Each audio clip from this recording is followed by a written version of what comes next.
Bhí atmosfér splódrach I méileán ghaeilge le deireadh agus daltaí mhúscraí tagtha le chéile de Comórtas Peile scolanna Ghaeltacht Mhúscraí, a bhí ar siúl idir na bunscolanna sa gceantar, agus na daltaí measca le chéile chun 8 bhur na chruthú.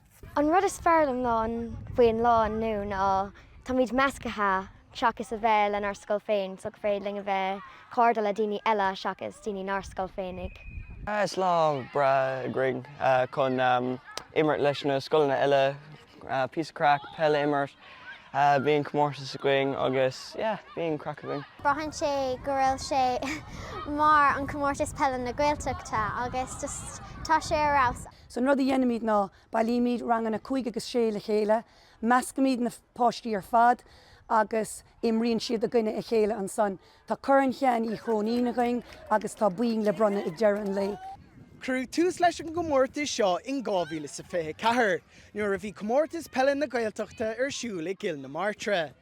Cé go n-eagraítear an Comórtas sin dimreoirí fásta I gceantar Gaeltachta éagsúla gach bliain, eagraítear an Comórtas seo I Mhúscraí amháin dimreoirí óga áitiúla amháin. Conor O'Donnell, nuacht Cúla4, Béile an Ghaeilge.